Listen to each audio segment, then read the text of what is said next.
sinalakay na pinagsanib na puwersa ng AFP, PNP at maging ng mga tauhan ng PAOK ang isa pong malaking pogo hub dyan sa Balanga sa Bataan. Nasa 900 na mga manggagawa ang nailigtas po ng ating otoridad doon. Kunin natin ang live report ni Vic Sumintak mula sa Balanga, Bataan. Vic, pag sinabi mong nailigtas, ano ito sila? Mga biktima ito sila, Vic? Alex, ito'y rescue at saka raid ang ginawa nila.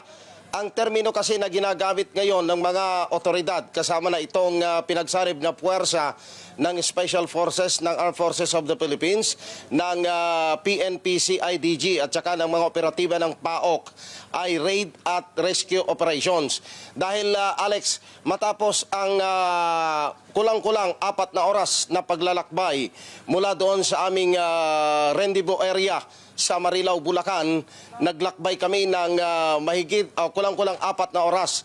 At pasado 3:00 kanina nung marating namin itong barangay Kabog-Kabog sa pagitan ng bayan ng Balanga at Bagak, na kung saan ang exact location nito, malapit ito sa paanan ng Mount Samat. At dito isinagawa yung raid at rescue operations ng mga otoridad na kanina sa briefing ay sinasabing mga Chinese at Malaysian at mga Pilipino yung mga na-rescue. Pero dito sa ongoing na ginagawang documentation, maliban sa mga nabanggit na nasyonalidad, mayroon palang mga Bangladeshi, Brazilian, Thailander at yung iba pa, yung Vietnamese na tinitingnan dito dahil ongoing pa rin yung documentation. Bali, 7 building lahat ito na sinasabing ang front ay BPO. Pero sa isinagawang surveillance ng PNP Region 3 sa pangunguna ni Police Brigadier General Red Maranan, matapos ang mahigit 1 buwan na surveillance operation ay naisagawa nga itong operasyon ngayon na aming tinututukan, Alex.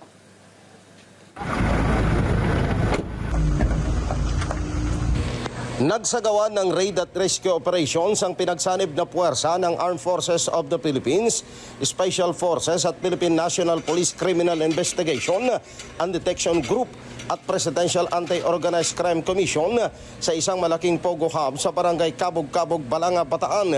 Ang raid at rescue operations ay sa pamamagitan ng 15 search warrant ng korte dahil sa issue ng human labor trafficking.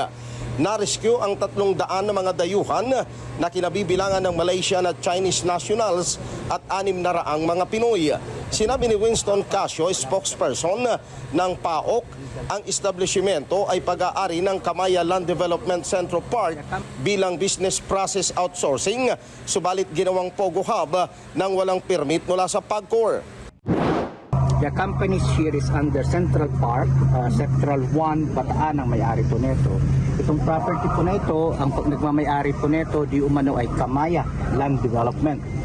Purely, this is supposedly a BPO, Business Process Outsource, BPO. Kaya lang po, marami kami natanggap ng mga videos na po dito sa loob na hindi BPOs ang kanilang ginagawa, kundi different forms of online scams, primarily sports betting scam. Pagkatapos ng raid at rescue operations, ang mga na-rescue na mga empleyado ay isinailalim sa documentation para sa kaukulang disposisyon.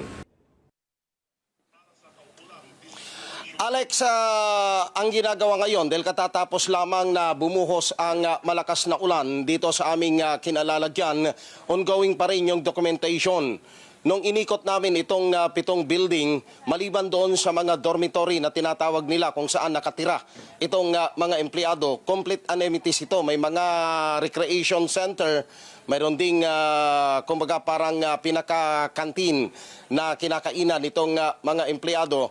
Ito'y bantay sarado na ngayon na mga kagawad ng PNP-CIDG, pinadlak na nila at nagsasagawa na ng masusing investigasyon dahil ang sabi yung mga Pilipino kung wala namang may kakaso pauwi na, pero itong mga dayuhan ay iti-take custody ito ng PAOK, Alex, para doon sa dapat kung ano ang dapat na gawin nila kung ito ay pababalikin doon sa kanilang mga bansa na pinanggalingan. Alex. Okay, Vic, kung ito ay isang raid and rescue operation, sabihin natin, mga biktima nga sila, sinong pwedeng panagutin dito ng ating otoridad? Meron ba mga nahuli ba talaga? Yung may-ari, yung operator nito, yung Kamaya Land Development na sinasabi nila, yon ang hinahanap ngayon ng mga otoridad. Pero nandito, kompleto naman dito, may mga gwardiya at saka mga building administrators, nagsasagawa pa sila ng investigasyon at proper documentation, Alex, kung ano ang magiging kahihinatnan nito hanggang mamaya pagkatapos ang isasagawang mga proseso dito sa ginawang raid at rescue operation, Alex. Okay, siguro pang huling katanungan na lang siguro, Vic, no? Dahil sa mga nakalipas na mga raid ng ating PAOK, PNP at AFP, tulad dyan sa lalawigan ng Bataan at maging sa Pampanga, halos ang mga lokal na pamahalaan ay pinapanagot. Posible ba yung mayor o di kaya local government na Balanga ay involved dito? Posible, Alex, kasi bago pinasok ito, pinatawag yung mga barangay officials dito. Ayun. At ang sabi ni General Red Maranan at saka ni Ginoong Winston Casio ay magsasagawa pa ng investigasyon dahil hindi naman po pwedeng mag-operate ang isang establishmento kung walang permit na nanggagaling sa local government, Alex. Okay, maraming salamat sa iyo, Vic Sumintak. Mata natin dyan sa Balanga sa lalawigan ng Bataan. Thank you. Maraming salamat sa inyo pong pagsubaybay sa Mata ng Agila Primetime. Para malaman ang matatag, matapang at matapat na mga balita, i-follow lamang at mag-subscribe sa @Net25 TV.